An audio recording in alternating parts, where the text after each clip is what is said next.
Good morning students. Next हमने बात करनी है वैक्सीनेशन। हमने दो तरह के इम्यून रिस्पॉन्सेज करे थे, जिसमें हमने क्या पढ़ा था, passive immunisation and active immunisation. तो हमारी क्या है, एक्टिव इम्यूनाइजेशन को ही हम क्या बोलते हैं, वैक्सीनेशन बोलते हैं। एक्टिव इम्यूनाइजेशन में क्या होता है कि जब आप किसी भी पैथोजन को, पैथोजन क्या है, एंटीजन, किसी भी एंटीजन को इनएक्टिव फॉर्म में, मतलब उसको किल कर वीकन कर मतलब उसकी जो वर्लुएंट एक्टिविटी है उसको रिमूव कर या उस पैथोजन का कोई भी प्रोटीन का हिस्सा, मतलब आप एंटीजन का पार्ट किसी ऑर्गेनिज्म में इंट्रोड्यूस कर रहे हो, किसी की बॉडी में इंट्रोड्यूस कर रहे हो पैथोजन को। पैथोजन वो किस फॉर्म में है, इनएक्टिव फॉर्म में है, वीकेंड फॉर्म में है, या उस एंटीजन का कोई प्रोटीन का हिस्सा किसी बॉडी में इंट्रोड्यूस करते हैं, तो वो बॉडी क्या समझेगी, उसको फॉरेन पार्टिकल समझेगी और वो क्या सिंथेसाइज करना शुरू कर देगी, बॉडी में एंटीबॉडीज बनाना शुरू कर देगी। किसको किल करने के लिए, जो आपने to neutralise the pathogenic antigen. ठीक है, तो इस तरीके से एंटीबॉडीज को बनाना क्या कहलाता है, वैक्सीनेशन। दो वैक्सीन जो आपकी मार्केट में अवेलेबल होती हैं, जो आपको टीकाकरण में जो लगते हैं, उन्हें हम क्या बोलते हैं, वैक्सीनेशन बोलते हैं। तो वैक्सीन में एक्चुअल में क्या है, एंटीबॉडीज नहीं होती हैं बच्चे, उसके अंदर क्या है, वो पैथोजन जिसकी वजह से डिजीज होनी है उसको आपने क्या कर दिया है, इनएक्टिव कर दिया है, ताकि वो डिजीज ना कॉज कर सके, लेकिन क्या बना सके, एंटीबॉडीज बना सके जिस बॉडी में उसको डाला जाएगा। तो ये जो तरीका है इसको हम वैक्सीनेशन बोलते हैं या एक्टिव इम्यूनाइजेशन। पैसिव इम्यूनाइजेशन में क्या होता है कि जब आप एंटीबॉडीज किसी में सिंथेसाइज करते हो और फिर वो एंटीबॉडीज आप किसी दूसरे पर्सन में डाल रहे हो, उसको हम क्या बोलते हैं, पैसिव इम्यूनाइजेशन। तो वैक्सीनेशन क्या है, एक एक्टिव इम्यूनाइजेशन है जिसमें आप डिजीज कॉजिंग पैथोजन को ही इनएक्टिव कर इंट्रोड्यूस करा रहे हो बॉडी में, और फिर वो बॉडी के अंदर क्या सिंथेसाइज कर रहा है, एंटीबॉडी सिंथेसाइज कर रहा है। तो वैक्सीन जो जनरेट हो रहा है, वैक्सीन क्या करेगा अंदर जाकर, वैक्सीन में क्या है, इनएक्टिव पैथोजन है, एंटीबॉडीज बनाएगा और टी मेमोरी सेल्स बनाएगा, ताकि जब फ्यूचर में एक्चुअल में पैथोजन उस बॉडी में आए तो वो फटाफट से रिस्पॉन्स स्टार्ट कर सके। मतलब वैक्सीनेशन से आप हमेशा क्या कर रहे हो, फर्स्ट रिस्पॉन्स तो एक्टिव करवा दिया है कि फर्स्ट रिस्पॉन्स प्रोड्यूस हो जाता है वैक्सीनेशन पे। सेकेंडरी रिस्पॉन्स प्रोड्यूस होता है जब आपका एक्चुअल में पैथोजन उस बॉडी में एंटर कर रहा है और उस बॉडी में वैक्सीन की वजह से ऑलरेडी क्या है, उसके अगेंस्ट एंटीबॉडीज हैं और टी मेमोरी सेल्स हैं। तो आपकी जो प्रतिरोधक क्षमता है, इम्यूनिटी पावर है, वो इंक्रीज हो गई है। आपका सेकेंडरी रिस्पॉन्स क्या हो जाएगा, फास्ट हो जाएगा। ठीक है, तो जो फर्स्ट वैक्सीनेशन का जो कॉन्सेप्ट था वो एडविन जेनर ने दिया था इन 1796 में, इसलिए उन्हें फादर ऑफ इम्यूनोलॉजी बोलते हैं। लेकिन जो फर्स्ट वैक्सीन बनाई गई थी वो कॉलरा के अगेंस्ट बनाई गई थी इन 1880 में। जो सबसे पहले किसने डिस्कवर करी थी, लुइस पाश्चर ने करी थी। एक्चुअल में वैक्सीनेशन का जो कॉन्सेप्ट है वो एडविन जेनर ने दिया था, लेकिन first true vaccine was developed by the Louis Pasteur. तो vaccine on the basis of type of pathogen, कैसा पैथोजन आप बॉडी में इंट्रोड्यूस करा रहे हो, उसके बेसिस पर हमारे पास दो तरह की वैक्सीन्स होती हैं, first generation vaccine and the second generation vaccine. First generation vaccine में आप क्या करते हो कि पूरा का पूरा पैथोजन किल कर या वीकेंड कर, वीकेंड अभी हमने बात करी थी कि उसकी वर्लुएंट एक्टिविटी को खत्म कर दिया गया है। साइंटिफिकली इसको हम एट्यूनेशन बोलते हैं, एट्यूनेट कर दिया है, इनएक्टिव कर दिया है, कमजोर कर दिया है। या दूसरा कैसे ले सकते हैं आप उसको, किल कर ठीक है। आपने पूरा का पूरा पैथोजन या तो वीकेंड फॉर्म में या किल फॉर्म में बॉडी में इंट्रोड्यूस कराया तो वो वहाँ जाकर क्या प्रोड्यूस कर देगा, एंटीबॉडीज प्रोड्यूस कर देगा। तो इस तरह की जो वैक्सीन होती है उसको हम फर्स्ट जनरेशन वैक्सीन बोलते हैं। तो जो जैसे आप स्मॉल पॉक्स का जो वैक्सीन है, पोलियो का वैक्सीन है, BCG है जो बच्चों को पैदा होते ही इंजेक्शन लगता है, इन्फ्लुएंजा, ये सारे कैसे हैं, वीकेंड पैथोजन डाला गया है। जबकि आपका टाइफाइड है, रैबीज है, कॉलरा, इसमें किल्ड पैथोजन डाला गया है, तब ये वैक्सीन प्रोड्यूस की गई हैं। दूसरी जो वैक्सीन है हमारी सेकंड जनरेशन वैक्सीन, इसमें क्या है, पूरा का पूरा ऑर्गेनिज्म नहीं डाल रहे हो, पूरा का पूरा पैथोजन नहीं डाल रहे हो, आप पैथोजन का कोई हिस्सा, कोई प्रोटीन पार्ट इंट्रोड्यूस करा रहे हो, पार्ट ऑफ एंटीजेनिक प्रोटीन आप बॉडी में इंट्रोड्यूस करा रहे हो, तब उसके अगेंस्ट क्या प्रोड्यूस हो रही है, एंटीबॉडीज प्रोड्यूस हो रही है। क्योंकि हमें पता है जो एंटीजेनिक प्रॉपर्टी होती है वो पूरे के पूरे ऑर्गेनिज्म में नहीं प्रेजेंट होगी, कोई पार्ट में प्रेजेंट होगी, तो वो पार्ट आपने सिर्फ इंट्रोड्यूस कराया है, बाकी हिस्सा आप इंट्रोड्यूस नहीं कराते हो, तो उसे हम क्या बोलते हैं, सेकेंड जनरेशन वैक्सीन। तो जैसे हेपेटाइटिस बी के लिए, टेटनस के लिए, डिप्थीरिया के लिए, हर्पिस के लिए, इन सब के लिए हमने कैसी वैक्सीन्स बनाई हैं, सेकेंड जनरेशन वैक्सीन बनाई है, जिसमें आप पूरा पैथोजन न डालकर सिर्फ एंटीजेनिक प्रॉपर्टी वाला ही पार्ट इंट्रोड्यूस कराते हो। ठीक है, तो ये था हमारा वैक्सीन। नेक्स्ट हमने बात करनी है लिम्फॉइड ऑर्गन्स की बात करनी है। अब हमने लिम्फॉइड सेल्स के बारे में बात करी थी, बी लिम्फोसाइट और टी लिम्फोसाइट। तो ये जो सेल्स हैं ये एक्चुअल में कहाँ ऑरिजिनेट होते हैं, कहाँ मैच्योर होते हैं, मतलब मैच्योर का मतलब उनका पूर्ण प्रोडक्शन जहाँ पर बढ़ता है और प्रोलिफरेशन कहाँ पर वो डिवाइड करते हैं, वो सारी चीज़ें क्या कहलाती हैं, lymphoid organ.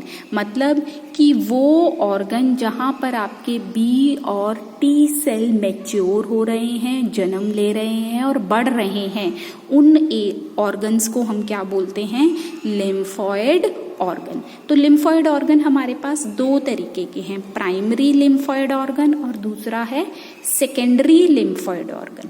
Primary lymphoid organ का मतलब क्या है कि इमैच्योर जो लिम्फोसाइट हैं वो डिफ्रेंशिएट हो जाते हैं स्पेसिफिक लिम्फोसाइट। मतलब मैच्योरेशन वाला जो हिस्सा है, मतलब ग्रोथ एंड डेवलपमेंट किसी भी लिम्फोसाइट की जहाँ पर हो रही है वहाँ उसको हम क्या बोलेंगे, प्राइमरी लिम्फॉइड ऑर्गन। जबकि सेकेंडरी लिम्फॉइड ऑर्गन क्या है कि वो ऑर्गन जहाँ पर बी और टी जो बने हैं वो क्या करें, पहली बार एंटीजन के साथ जुड़े, एनकाउंटर हुए जहाँ पर, तो वो ऑर्गन जहाँ पर आपके लिम्फॉइड सेल्स एनकाउंटर करते हैं पैथोजन के साथ, उस ऑर्गन को हम क्या बोलते हैं, सेकेंडरी लिम्फॉइड ऑर्गन। यहाँ पर सिर्फ बढ़ रहे हैं, ओरिजिन हुआ, ग्रोथ हुआ, लेकिन यहाँ पर उन्होंने काम करना शुरू कर दिया है। They are the growing part, सिर्फ ग्रोथ पार्ट है ये, जबकि काम करने वाला पार्ट क्या है, सेकेंडरी लिम्फॉइड ऑर्गन। क्योंकि यहाँ पर ये किसके साथ जुड़ते हैं, एंटीजन, फॉरेन पार्टिकल के साथ जुड़ते हैं। तो फॉरेन पार्टिकल के साथ एनकाउंटर हुए तो क्या बनाना शुरू कर देंगे, इफेक्टर सेल्स बनाना शुरू कर देंगे, एंटीबॉडीज बनाना शुरू कर देंगे, ताकि हमारी इम्यूनिटी क्या हो जाए, स्ट्रांग हो जाए और हम उस पैथोजन से बच सकें। ठीक है, तो अब किस तरह की डिफरेंशिएशन, किस तरह की ग्रोथ हो रही है, उसके बेसिस पर हमारे प्राइमरी लिम्फॉइड ऑर्गन दो हैं, बोन मैरो और थाइमस। जितने भी ब्लड सेल्स हैं आपके वो हमारे कहाँ बनते हैं, बोन मैरो में बनते हैं। चाहे वो आरबीसी की बात हो, चाहे वो डब्ल्यूबीसी की बात हो, चाहे वो प्लेटलेट्स की बात हो, सारे ब्लड सेल्स हमारे कहाँ बनते हैं, ओरिजिनेट करते हैं बोन मैरो में बनते हैं। लेकिन जो बी लिम्फोसाइट है वो मैच्योर भी यहीं पर होता है। बी मीन्स बोन मैरो, मतलब जिसकी origin plus growth bone marrow में ही हो रही है, वो सेल्स क्या कहलाते हैं, बी लिम्फोसाइट। ठीक है, दूसरे जो हमारा प्राइमरी लिम्फॉइड ऑर्गन है दैट इज थाइमस, कहाँ पर प्रेजेंट होता है? At the base of the heart, और हमारी जो स्टर्नम ब्रेस्ट बोन जो होती है उसके बीनीथ, उसके नीचे होता है। ठीक है, ये जब बच्चा जन्म लेता है उस वक्त तो ये ग्लैंड काफी बड़ा होता है, लेकिन जैसे जैसे बच्चा मेच्योरिटी की तरफ बढ़ता है उसका साइज क्या है, धीरे धीरे रिड्यूस होता चला जाता है, और कुछ लिम्फॉइड सेल्स बोन मैरो को एस्केप कर कर कहाँ पहुंच जाते हैं? थाइमस ग्लैंड में पहुंच जाते हैं वाया ब्लड। ब्लड की मूवमेंट से कुछ हमारे लिम्फॉइड सेल्स कुछ तो मैच्योर होकर क्या बन गए? बी लिम्फोसाइट बोन मैरो में, लेकिन कुछ बोन मैरो को एस्केप कर जाएंगे बिना बढ़ने से पहले, बढ़ने से मैच्योर होने से पहले ही वो उस जगह को छोड़ देंगे और एक नई जगह चले जाएंगे दैट इज थाइमस, और वहां पर जाकर मैच्योर होंगे। तो वो लिम्फॉइड सेल्स जो थाइमस में आकर मैच्योर होते हैं उन्हें हम क्या बोलते हैं? T lymphocytes. तो मेच्योरिटी के बेसिस पर कि कहाँ पर वो मैच्योर हो रहे हैं हमारे लिम्फोसाइट, दो तरीके के थे, B lymphocyte and T lymphocyte. तो हम बोन मैरो और थाइमस को क्या कह सकते हैं बच्चे? They provide micro environment for the development and maturation of lymphocyte. वो एनवायरमेंट प्रोवाइड कर रहे हैं ताकि लिम्फोसाइट क्या कर सके? मैच्योर हो सके, ग्रो हो सके। ठीक है, सेकेंडरी लिम्फॉइड ऑर्गन क्या है? कि वो ऑर्गन जहां पर बी और टी लिम्फोसाइट जो मैच्योर हुए हैं प्राइमरी लिम्फॉइड ऑर्गन में एनकाउंटर करते हैं पहली बार किसके साथ? पैथोजन के साथ, जो हमारे अंदर डिजीज कॉज कर सकता है। तो जैसे ही पैथोजन से एनकाउंटर होंगे ये सेल्स क्या हो जाएंगे? एक्टिव हो जाएंगे और अपना काम शुरू कर देंगे। ठीक है, तो वो कौन कौन सी जगहें हैं जहां पर बी और टी लिम्फोसाइट एनकाउंटर करते हैं पैथोजन के साथ, वो पढ़ते हैं। तो क्या है? Spleen, lymphoid nodes, tonsils, pair of patches in small intestine, malt. ये सारे क्या हैं? हमारे सेकेंडरी लिम्फॉइड ऑर्गन हैं जहां पर आपके लिम्फोसाइट्स पहली बार कांटेक्ट करते हैं किसी फॉरेन पार्टिकल के साथ जिसे हम क्या बोलते हैं? एंटीजन, या हम क्या बोले? पैथोजन। तो स्प्लीन, स्प्लीन क्या है? बीन शेप्ड ऑर्गन है, ये हमारा फिल्टर की तरह काम करता है, ब्लड की सफाई करने में मदद करता है, क्योंकि जितने भी आपके ब्लड बोर्न माइक्रो ऑर्गेनिजम्स हैं वो यहाँ रह जाएंगे और वहाँ के बी और टी लिम्फोसाइट के साथ एनकाउंटर कर कर क्या प्रोड्यूस करेंगे? एंटीबॉडीज प्रोड्यूस करेंगे। तो जितना भी सफाई है ब्लड की हमारी कौन करता है? स्प्लीन करता है, इसलिए हम इसको ग्रेवयार्ड ऑफ आरबीसी सेल्स भी बोलते हैं। दूसरा है लिम्फॉइड नोड्स।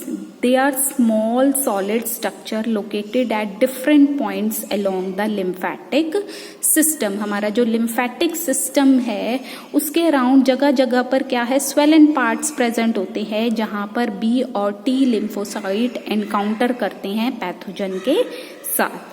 टॉन्सिल, टॉन्सिल आपने देखा होगा कई बच्चों के क्या है? स्वेलन हो जाते हैं। क्यों? क्योंकि वहां पर बैक्टीरिया, माउथ से जो बैक्टीरिया जा रहा है वो वहां एंटर कर जाएंगे टॉन्सिल्स में। तो टॉन्सिल्स के जो बी और टी लिम्फोसाइट्स हैं जैसे ही बैक्टीरिया है वहां पे उसके साथ अपने आप को लड़ना शुरू करेंगे। तो लड़ने के टाइम कुछ क्या है? स्वेलिंग भी हो जाती है, सूजन हो जाती है। तो इसलिए टॉन्सिल्स में कई बच्चों को बहुत फ्रीक्वेंटली क्या होते हैं? सूजते रहते हैं ये। Pair of patches in small intestine, ये बहुत इंपॉर्टेंट लिम्फॉइड ऑर्गन है बच्चे। माल्ट, माल्ट की फुल फॉर्म क्या है? Mucosal associated lymphoid tissue. Mucosal associated lymphoid tissue, ये क्या है? एक लिम्फॉइड टिश्यू होता है जो कहाँ पर प्रेजेंट होता है? Mucosa layer. अब हमने 11th में एलिमेंट्री कैनाल की लेयर्स पढ़ी थी। सबसे जो अंदर वाली जो लेयर थी उसको हम म्यूकोसा लेयर बोल रहे थे। वो क्या है? चिकनी होती है और सीबम रिलीज होता है, म्यूकस गीली रहती है। क्यों रहती है? क्योंकि उसमें क्या प्रेजेंट होता है? लिम्फेटिक टिश्यू, मतलब बी सेल और टी सेल्स प्रेजेंट हैं और कहाँ कहाँ प्रेजेंट है ये म्यूकोसा लेयर? आपके डाइजेस्टिव ट्रैक में भी, रेस्पिरेटरी ट्रैक में भी, यूरिनोजेनाइटल ट्रैक में भी। तो जितनी भी आपकी फर्स्ट लाइन ऑफ डिफेंस, जैसे स्किन है हमारी फर्स्ट लाइन ऑफ डिफेंस, और दूसरा क्या है, आपकी जितनी भी ओपनिंग्स प्रेजेंट है उसके ट्रैक्स को क्या है, लाइन किया हुआ है, ढका हुआ है किसने? लिम्फॉइड टिश्यू ने, ताकि वहां से अगर कोई पैथोजन जा रहा है तो क्या हो सके, आपके जो लिम्फॉइड सेल्स प्रेजेंट हैं वो उनके साथ एनकाउंटर कर सकें और इम्यूनिटी प्रोवाइड कर सकें। तो जितनी भी चिकनी लाइनिंग्स प्रेजेंट हैं हमारे रेस्पिरेटरी ट्रैक में, डाइजेस्टिव ट्रैक में, यूरिनोजेनाइटल ट्रैक में, they have lymphoid tissue so that when they encounter the pathogen traveling through these tract produce a immune response by synthesizing effector cells। जैसे B cell का क्या effector cell होता है बच्चे? Antibodies. और T cell का effector क्या होता है? साइटोटॉक्सिक, टॉक्सिन रिलीज करता है ताकि पैथोजन को वो किल कर सके। ये बहुत इंपॉर्टेंट चीज है कि हमारा जो 50% ऑफ द लिम्फॉइड टिश्यू है ह्यूमन बॉडी का, वो कौन बना रहा है? माल्ट बना रहा है। 50% of lymphoid tissue is formed by the malt. Malt कहाँ कहाँ प्रेजेंट है? रेस्पिरेटरी ट्रैक में, डाइजेस्टिव ट्रैक में और यूरिनोजेनाइटल ट्रैक में। तो ये था हमारा लिम्फॉइड ऑर्गन। नेक्स्ट लेक्चर में हम करेंगे disorders of immune system. Thank you.